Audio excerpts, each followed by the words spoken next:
What's happening, folks? Back with another reaction, back with some more Richie Sambora, and once again, major shout out to Michaela, who has shared a personal selection of Bon Jovi. I have a CD of Bon Jovi sitting over there. We've got more Bon Jovi coming after we conclude this personal selection, but there was a subfolder in the personal selection of Bon Jovi tunes, including 3 Richie Sambora tracks, former guitarist of Bon Jovi, and I really enjoyed the first one, so we're back again. And the second track in this folder is Ballad of Youth.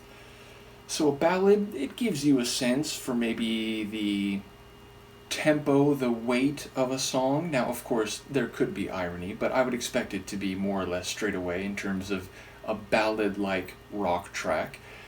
And then a ballad of youth, maybe in celebration of youth, in commemoration of youth, in reflection on youth, in commentary on youth. I feel like any of those, and probably more than one, could be relevant. Let's see what Richie has to say about it. This is Richie Sambora. The tune is Ballad of Youth, and it's one of a handful of tunes included in a personal selection of Bon Jovi and Richie tracks provided by Michaela.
Just that little extra guitar wrinkle was fantastic. I was about to sing the track's praises, and then it threw that in just as a little gratuity.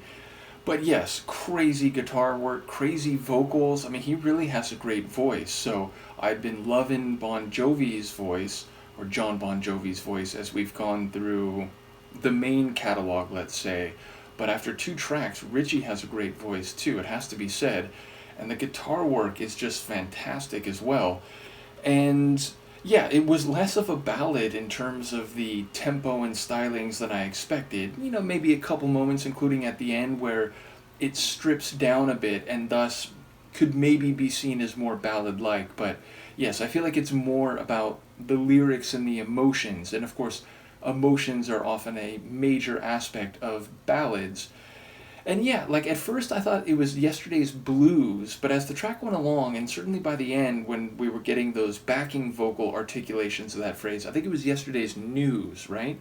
I mean, I think either works, but yeah, I thought it was Yesterday's Blues, and then I thought it was Yesterday's News. Either way, the point seems to be, and I'm probably going to be missing some details here, even if some of this is running in the right direction, but that wisdom as an adult would let a younger generation know that there's going to be vicissitudes, emotion, interaction, intimacy, and so on.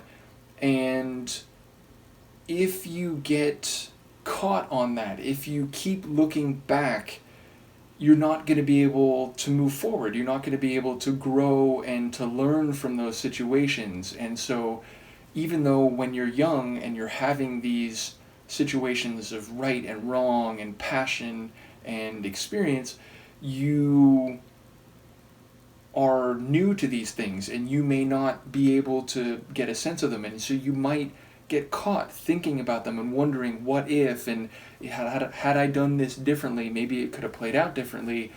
But it sounds again like it's a prescription saying on some level you have to recognize that things can be inverted. You know, sinners can be saints and angels can become sinners, and there's an unpredictability when it comes to these types of experiences. And when you're a youth, it might be easy to get caught or to get hung up on them. So again, I'm sure I'm missing some detail of this, and of course blues is a very specific term as opposed to news, which is like information. But blues are things that make you sad, things that make you feel like you've been wronged, things that make you feel like the world is unjust and unfair. And so if I'm reading the song right, the idea of you need to learn to stop looking back and to try to keep moving forward is, number one, good advice, and number two, something which comes with age, maturity, and wisdom. So yes, if I'm hearing that right, it seems like a very good point thematically, and even if I'm not, the vocals gave me a sense of the passion and the intensity that might have been spoken to. Either way, an incredible tune, guitar work, vocally and sonically. And as I said, just as a final tip on top of what was already a great track, I love that guitar flourish right at the end. So yes, one more to go in this subfolder, and we have much more Bon Jovi to go through, so I'm enjoying both sides of this and looking forward to much more. It's another deep dive where I feel like, man, if I had heard some of these songs when I was younger, I surely would have latched onto this and I would have been following. So it's great to catch up now. Thank you again to Michaela for providing this and much, much else. Let me know what you think, and I'll see you for the next one. Peace.